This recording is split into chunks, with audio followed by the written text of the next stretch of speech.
हे प्रभु हमको भी ऐसी कृपा करो, वेद कहते कि हम आपके स्मरण में डूब जाए। यही खास बात है, हम आपके स्मरण में डूब जाए। जे चरण शिव अज पूज्य रज शुभ, परसी मुनि पत्नी तरी, नख निर्गता मुनि बंदिता, त्रैलोक पावन सुरसरी। ध्वज कुलिस अंकुश कंज जुत, बल फिरत कंटक किन लहे, पद कंज द्वंद मुकुंद राम, रमेश नित्य भजामहे। जो चरण भगवान शंकर और ब्रह्मा जी अपने मस्तक पर लगाते हैं, पूजन करते हैं, जिन चरणों की कल्याणमयी रज का स्पर्श पाकर शिला बनी हुई गौतम ऋषि की पत्नी अहिल्या तर गई, जिन चरणों के नक्शे मुनियों द्वारा वंदित त्रैलोक्य को पावन करने वाली देव नदी भगवती गंगा जी प्रकट हुई, जिन चरणों में ध्वजा वज्र अंकुश और कमल इन चिन्हों से युक्त चरण चिन्ह, 14 वर्ष आप नंगे पैर कंकड़ काटे भी चुभे आप वनवास में से, हे मुकुंद, हे हरि, हे रमापति, हम आपके उन्हीं दोनों चरण कमलों को नित्य भजते रहें, ऐसी कृपा करो। अव्यक्त मूल मनादि तरु, त्वच चारि निगमागम भने, षटकंद शाखा पंच 20, अनेक पर्ण सुमन घने। फल जुगल विधि कटु मधुर बेली, अकेली जेहि आश्रित रहे, पल्लवत फूलत नवल नित, संसार बिटप नमामहे। वेद कहते हैं प्रभु इस संसार का मूल अव्यक्त प्रकृति है और इसका प्रवाह अनादि है। इसकी 4 त्वचाएं, 6 तने, 25 शाखाएं, अनेकों पत्ते और बहुत से फूल हैं, जिसमें कड़वे और मीठे 2 प्रकार के फल लगते हैं, जिस पर एक ही बेली है जो उसी के आश्रित रहती है, जिसमें नित्य नए नए नए पत्ते फल फूले। ऐसे संसार वृक्ष को प्रकट करने वाले आपको नमस्कार है। हे हरि, ये संसार वृक्ष आपसे ही प्रकट है।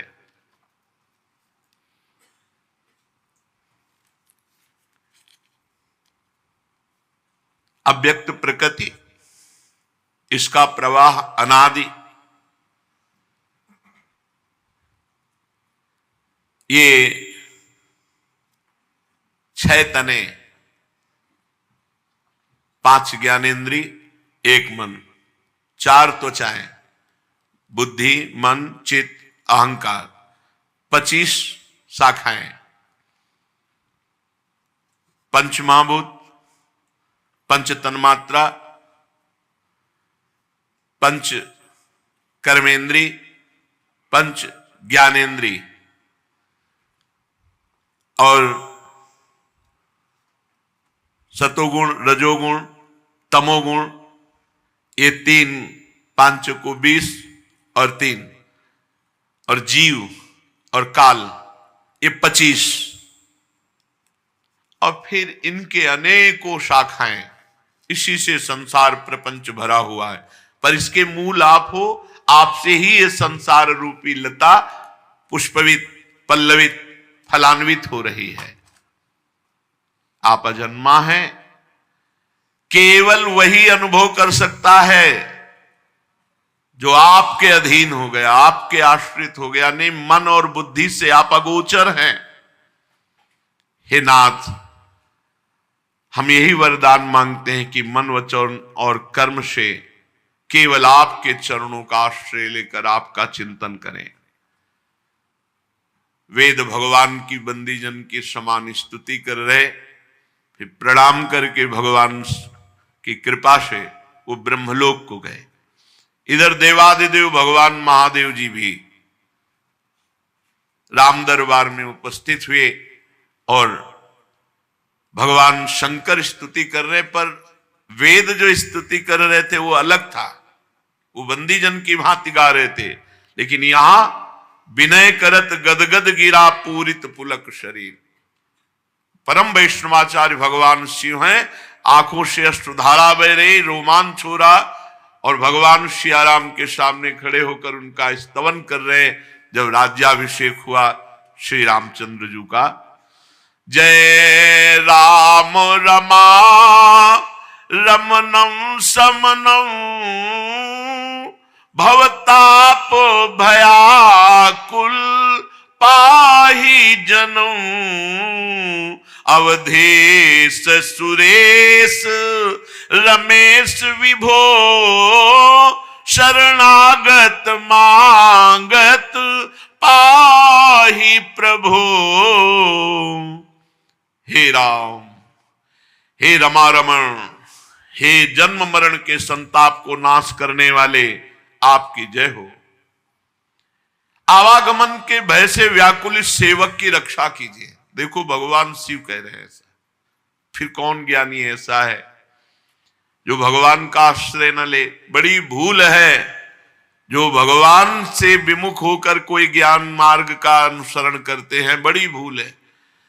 शिव शनकादि जिन भगवान की शरणागति का, भगवान के चरणों का आश्रय, हरिशरणम शनकादि निरंतर, फिर कौन ज्ञानी और बचा।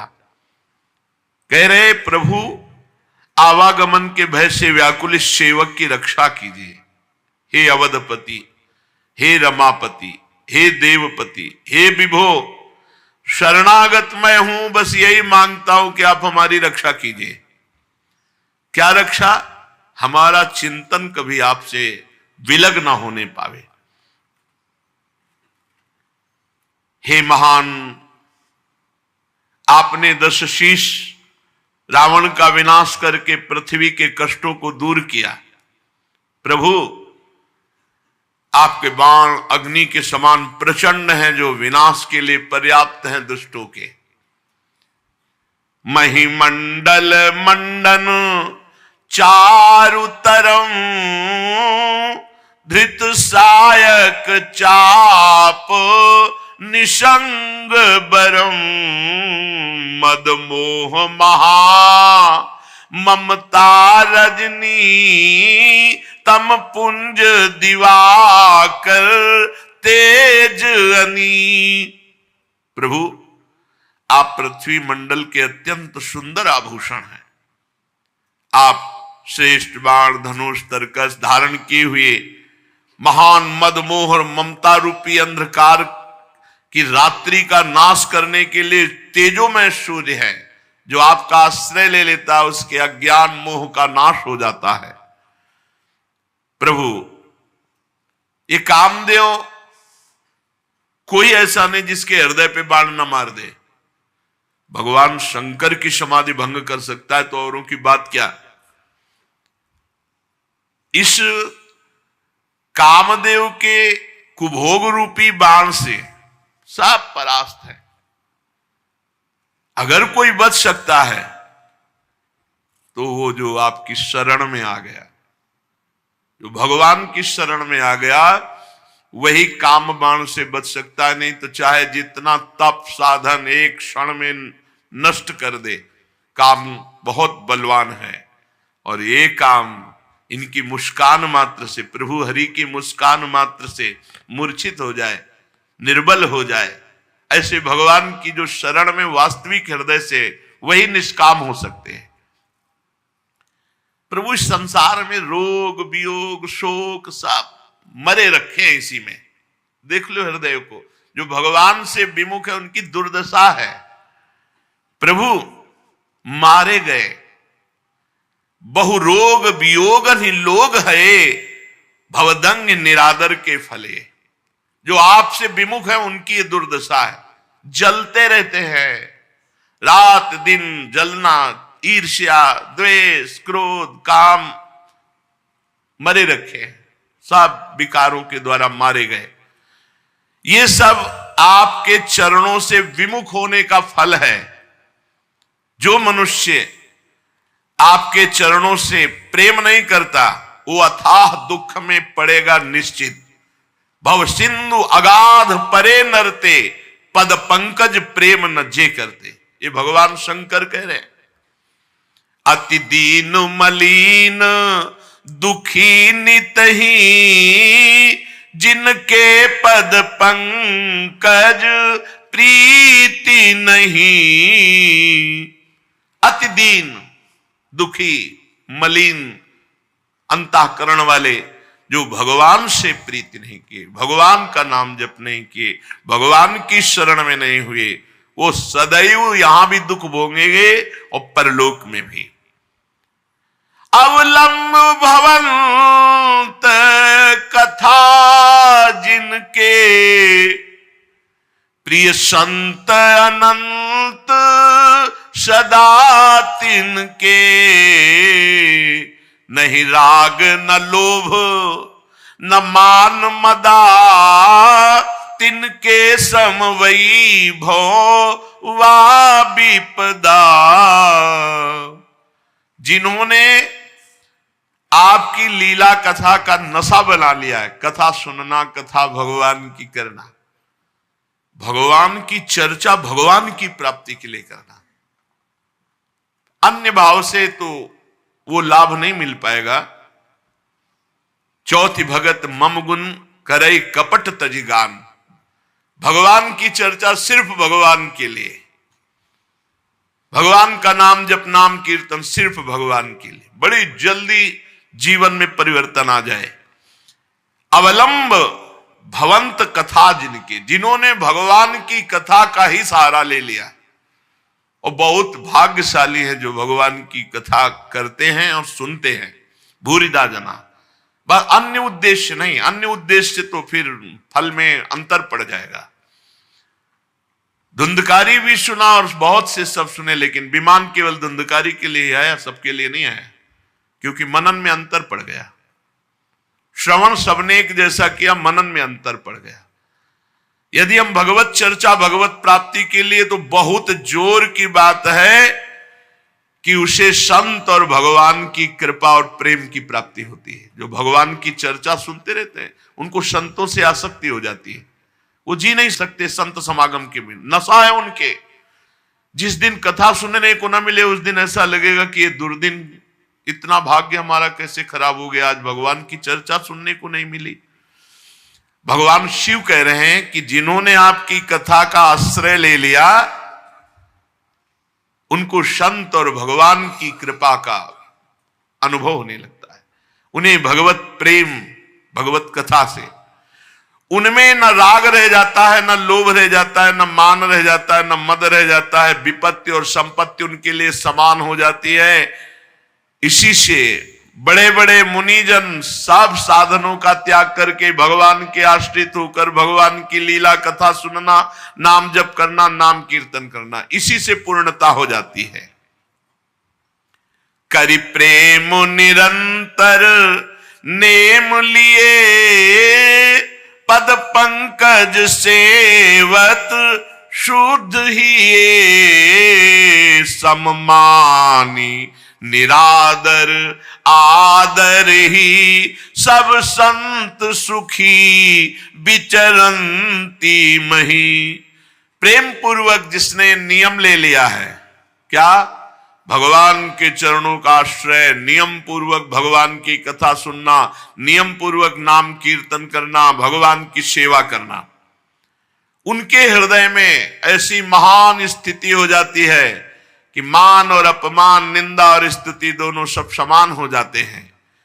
और सब ऐसे संत पृथ्वी पर निर्विकार भाव से विचरण करते हैं। चाहे उनकी स्तुति हो या निंदा, मान हो या अपमान, कोई फर्क नहीं पड़ता, भगवदानंद में डूबे हुए विचरण करते हैं। हे रणधीर अजेय भगवान श्री हरि, मैं आपको भजता हूं, आपकी शरण ग्रहण करता हूं, आपका नाम जप करता हूं, आपको नमस्कार करता हूं, और यही करता रहूं, ऐसी कृपा कर दो। बार बार आपको नमस्कार, बार बार आपका चिंतन, बार बार आपकी सेवा, आपका भाव, बस इसके सिवा जीवन का कोई सार नहीं। सर्वदेव में भगवान श्री राम जी ने भगवान वशिष्ठ जी को अपना आचार्य बना करके बड़ी बड़ी यज्ञ की। सर्वदेव स्वरूप यज्ञ भोक्ता तो भगवान ही है, पर लीला पूर्वक अपने आत्मा का स्वयं यजन किया।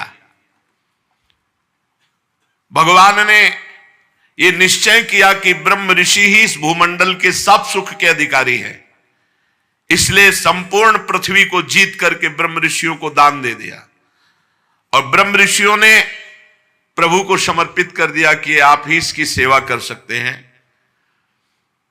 आचार्य ब्रह्म ऋषियों ने भगवान श्री राम को संपूर्ण भूमंडल वापस कर दिया कि इसकी रक्षा आप ही कर सकते हैं। परीक्षित, प्रभु श्री राम सब लोगों के एकमात्र स्वामी हैं, वही हमारे हृदय में बैठ करके अज्ञान का नाश करते हुए ज्ञान का प्रकाश कर रहे हैं। हमें भगवान ने सब कुछ दे रखा है, क्या जब ज्ञान दे दिया तो इससे बढ़कर और क्या है। भगवान ज्ञान स्वरूप है, ज्ञान से ही अनंत महिमाशाली भगवान का परिचय होता है। जो कभी किसी को पीड़ा नहीं पहुंचाते और अपने चरण शरण में आए हुए की हर तरह रक्षा करते हैं, और जो सदैव ब्राह्मणों को अपना इष्ट देव मानते हैं, ऐसे भगवान श्री रामचंद्र को हम नमस्कार करते हैं। परीक्षित, एक बार अपनी प्रजा की स्थिति जानने के लिए भगवान श्री राम रात में वेश छुपा करके अन्य वेश में घूम रहे थे। उसी समय भगवान श्री राम के कान में शब्द पड़े कि एक पुरुष अपनी पत्नी से कह रहा था, नाहम विभर्मित्वाम दुष्टाम असतीम परवेशमगाम स्त्री लोभी बिभ्रयात सीताम रामो नाहम भजे पुनः। तू रात भर पराये घर में रह आई है, इसलिए मैं तुझे इसी समय निकालता हूं। सचमुच संसार को प्रसन्न रखना टेढ़ी खीर है। भगवान सुखदेव जी कह रहे, देखो इस मूर्ख की मूर्खता, भगवान के राज्य में रह रहा है, भगवान की महिमा को नहीं जान रहा, भगवान पर दोषारोपण कर रहा है। जब भगवान राम ने अपने कान से ये बात सुनी तो लोकापवाद के कारण श्री सीता जी का परित्याग किया। ये इसमें ये बात नहीं है, ये तो व्यवहारिक बात है। भगवान श्री राम जी ने देखा, भगवान का एक स्वभाव है कि अपने जन का अभिमान रहने नहीं देते। और लंका जैसे सुरक्षित देश पर आक्रमण करके लंकाधिपति रावण, कुंभकर्ण, मेघनाथ, नरांतक, ऐसे ऐसे देवांतक, इन सब का नाश, तो सबके हृदय में अहंकार जागृत था, सबके हृदय में। यहां तक कि जो भगवान के कृपा पात्र बानर बलि थे, जाम्बवान तक के हृदय में भी, जाम्बवान जी ने भगवान की भुजाओं की तरफ देखा और कहा, इतनी सुकोमल इनमें बल है कि नहीं, एक बार कैसे देखें। भगवान से कह तो सकते नहीं और चुप रहे, तो मार घूसो कई दिनों तक पिटाई की थी भगवान ने कृष्णावतार में। कृष्णावतार में गुफा के अंदर कई दिनों तक पिटाई जाम्बवान की थी। और एक तो बलराम जी से ही भिड़ गया, राम जी का पार्षद जो बंदर था, द्विविध मयंद नील नल अंगद गद विकटास दधिमुख केहर निसठ सठ जामवंत बलरास, ये सब कपि सुग्रीव समाना, ये महान बलशाली थे। तो उसने राम जी की भुजाओं की तरफ देखा तो लक्ष्मण जी ने कहा आप तुम्हें बताएंगे। तो जब लक्ष्मण जी बलराम जी बने ना, तब ये मिल गया। तो लक्ष्मण जी के रूप में तो दंड नहीं दिया, क्योंकि भगवान का शासन था, भगवान बड़े भ्राता थे, यहां बड़े भाई बन के आए। वो एक ही घूंसे में परम पद दे दिया बलराम जी ने। तो जितना परिकर था सबको अहंकार आ गया था। तो भगवान ने सोचा अहंकार का मर्दन कैसे हो, क्योंकि हम कैसे लड़े इनसे, पूरा परिकर कैसे लड़े। तो भगवान ने सोचा हम अपने अंश से इनको पराजित करेंगे। तो फिर ये लीला सीता जी को, अब सीता जी को जंगल में एकांत में छोड़ दिया। उधर भगवान वाल्मीकि जी ने जब देखा कि ये तो अरे चक्रवर्ती सम्राट महाराज दशरथ की कुलवधू सीता जो इस समय गर्भवती, ये सारा केवल अहंकार दूर करने का खेल था। और परंपरा थी ऋषियों के पास ही बालकों का पूरा पठन पाठन अध्ययन अध्यापन आदि की पूरी दीक्षा शिक्षा सब। तो वाल्मीकि जैसे महापुरुष, कई कारण ऐसे नहीं भगवान की अपवाद के कारण भेज दिए, ऐसे किसी ने कह दिया, धोबी ने कह दिया, भगवान ने भेज दिया। उसका कारण था अहम का नाश करवाना अपने जनों का, क्योंकि और कोई उपाय ही नहीं था कि हो सकता, कोई उपाय नहीं था। राम बल से बलवान को कोई नीचा दिखा सकता है तो राम ही बल दिखा सकता है। तो वहां लवकुश का प्रादुर्भाव हुआ। महर्षि वाल्मीकि जी त्रिकालज्ञ महापुरुष, उन्होंने अपने ज्ञान के द्वारा पूर्ण धनुर्वेद सब वेदों से परिपूर्ण कर दिया लवकुश को। सामर्थ्य ऐसी कि त्रिभुवन में कोई लवकुश का सामना नहीं कर सकता। अब भगवान जब अश्वमेध यज्ञ तो घोड़ा छोड़ा जाता है, तो घोड़ा छोड़ा गया, छोटे भाई कुश ने पकड़ लिया। थोड़ी देर जब नहीं आए तो लौ व्याकुल हो गए, कहां है? तो देखा मस्तक पर लिखा होता था घोड़ा कहां का है, कौन का है, क्या सब पूरा। उन्होंने देखा अयोध्यापति चक्रवर्ती सम्राट राजा धीराज भगवान श्री राम। ये क्या किया? तो उन्होंने कहा इनके साथ सैनिक मुझे बहुत अहंकार भरे दिखाई दिए, मुझे लगा थोड़ा खेलूं इनसे युद्ध में। अरे बोले चक्रवर्ती सम्राट राम, राम का, जिन्होंने सिया का त्याग किया किसी नगरवासी के कहने से, तब तो बिल्कुल नहीं घोड़ा छोड़ूंगा, मैं देखूंगा कैसा वीर है राम के दल में। छोटे से कुश की बात सुनकर लो जी ने भी निश्चय किया, क्योंकि भगवत प्रेरित थे। अब जितने सैनिक थे एक को भी नहीं मारा, सबको मूर्छित कर दिया। उनमें से जिनको एक आध को होश आया लौट के अयोध्या गए, बोले जंगल में दो बालकों ने घोड़ा पकड़ा, अब आगे नहीं जाया जा सकता जब तक विजय श्री वहां नहीं होगी। हनुमान जी महाराज की तरफ देखा कि और योद्धा भेजने से पहले हनुमान जी महाराज तो ज्ञानी नाम अग्रगण्यम गए, देखा लो और कुश के हाथ में। तो उन्होंने सोचा ऐसा त्रिभुवन में वीर पुत्र किसका हो सकता है जो रघुनाथ जी के घोड़े को पकड़ ले। इतनी सामर्थ्य नहीं है, क्योंकि घोड़ा भी कोई साधारण थोड़ी भगवान के अश्वमेध यज्ञ का। तो जब उन्होंने अपनी भागवतिक दृष्टि से देखा तो भगवान के ही अंश लव को शरणागत हो गए। जैसे चाहो वैसे बांध लो, जैसे चाहो वैसे कर लो। जब ये खबर गई कि हनुमान जी को बालकों ने बांध लिया तो पूरी अयोध्या में हाहाकार मच गया, पूरे वीरों में हाहाकार मच गया कि मेघनाद ने गलती की थी, मेघनाद ने गलती की थी, ब्रह्मास्त्र से बांधा। तो हनुमान जी एक बार तो सोचे, पर उनका ब्रह्मास्त्र की रक्षा करनी चाहिए, मर्यादा रखनी चाहिए, इसलिए बंध गए। और क्या मर्यादा रखी? जब सभा में गए और जब पूंछ में आग लगाई गई तो ब्रह्मास्त्र अपने आप छोड़ के अंतर ध्यान हो गया। ब्रह्मास्त्र हनुमान जी को बांध सकता है क्या? कोई भी अस्त्र हनुमान जी को नहीं बांध सकता। कोई वीर पैदा नहीं हुआ ऐसा जो हनुमान जी को बंधन में डाल सके, कोई वीर पैदा नहीं हुआ। अपने आप में आ जाए तो कोई है ही नहीं इनके बराबर। हनुमान जी को बांध लिया। शत्रुघ्न, भरत, लक्ष्मण सब तमा उठे। राम जी ने कहा एक एक जाओ। अच्छा, जे भी कहा भैया कोई अयोध्या की तरफ से आ रहा है। बोले सांवले रंग के हैं।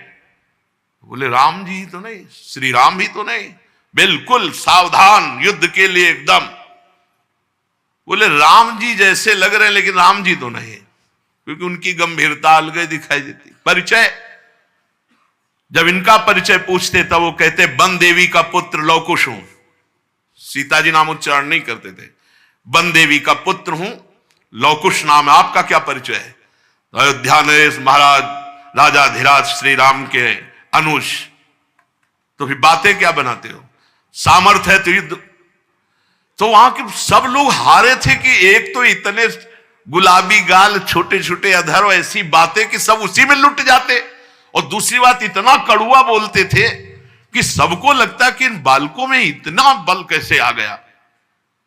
एक को भी नहीं होश में रहने मारा, एक को नहीं, पूरे रामादल में किसी एक को भी प्राणघात अस्त्र नहीं चलाया लवकुश ने।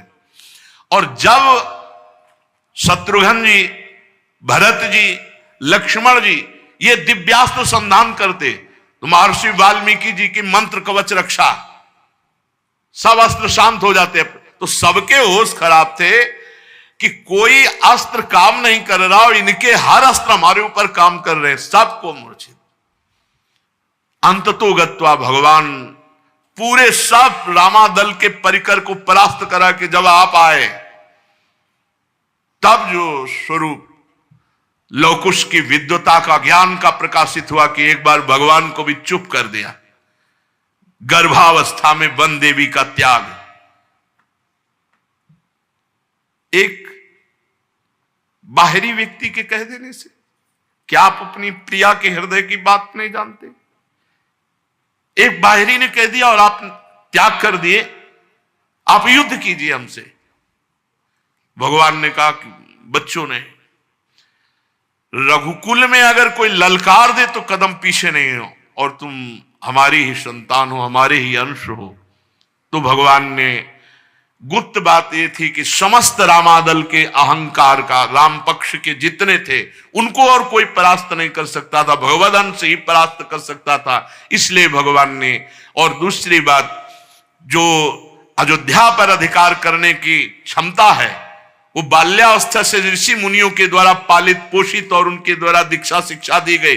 भगवान श्री राम ने स्वयं ऐसा अपना जीवन व्यतीत किया, जो विश्वामित्र जी के साथ गए। तो ऐसे ही अपने पुत्रों के लिए ये बाहरी बात थी, आंतरिक बात थी, अपने पक्ष के जनों के अहंकार का मर्दन करना। पृथ्वी देवी के गोद से प्रकट हुई थी जानकी जी।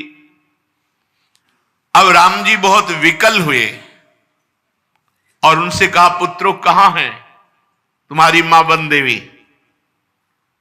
तो उन्होंने कहा गुरु जी के पास है, वाल्मीकि जी के पास। पर दौड़ते हुए नजदीक, क्योंकि प्रभु श्री राम आपके दर्शन करने आ रहे हैं। पता नहीं सिया जी के मन में क्या था, क्या लीला थी। उन्होंने पृथ्वी देवी से प्रार्थना की, बस अब नहीं, मैं अपने प्रभु को जिस ध्यान में देख रहे हूं उसी ध्यान में रखते हुए मुझे लय कर लो, अब प्रगट में नहीं। भगवान श्री राम अपनी शोकावेश बुद्धि को संभाल नहीं पाए। देखते देखते सिया जी पृथ्वी की गोद में, पृथ्वी की गोद से ही प्रकट हुई थी, और पृथ्वी की गोद में भगवान श्री राम बहुत विकल हो गए। समर्थ होने पर भी न रोक सके और रुदन करने लगे, क्योंकि जानकी जी के पवित्र गुण, जानकी जी का समर्पण, जानकी जी की पवित्रता, जानकी जी का भाव, ये गुणगान करके भगवान अपने को रोक नहीं सके और रुदन करने लगे। परीक्षित, भगवान अपने जनों से बहुत प्यार करते हैं, तो जानकी जी तो उनका हृदय ही है। भगवान का ये रुदन करना कोई स्त्री पुरुष का रुदन करना नहीं। बड़े बड़े समर्थ लोगों के विषय में ये देखा गया है कि प्रेम में ऐसी स्थिति, जनक जी को भला, पर जानकी जी जब विदा हो रहे हैं तो वो भी विकल हो गए। भगवान श्री राम ने उसी दिन से नियम पूर्वक ब्रह्मचर्य व्रत धारण किया और 13,000 वर्ष तक अखंड ब्रह्मचारी रहकर दशरथ जी द्वारा पोषित अयोध्या नगरी का पालन किया 13,000 वर्ष तक। तदनंतर अपना स्मरण करने वाले भक्तों के हृदय में अपने उन चरण कमलों को स्थापित करके जो दंडकारण्य के वन में कंकड़ और कांटों से बिंधते थे, भगवान स्वयं प्रकाश परम ज्योतिर्मय साकेत धाम को अंतर्ध्यान हो गए। सब अपने निज जनों को लेकर के सरयू जी में लीन होने वाली लीला की और साकेत धाम चले गए। परीक्षित, भगवान श्री रामचंद्र जी के समान प्रतापशाली और कोई नहीं, उनसे बढ़कर तो कोई हो ही कैसे सकता है। देवताओं की प्रार्थना से भगवान ने मानो लीला धारण की थी। रघुवंश शिरोमणि भगवान श्री राम के लिए कोई बड़े गौरव की बात नहीं कि उन्होंने अस्त्र शस्त्रों से रावण को मार डाला या समुद्र में पुल बांध दिया। भला उन्हें शत्रुओं को मारने के लिए किसी बंदरों की सहायता की आवश्यकता है?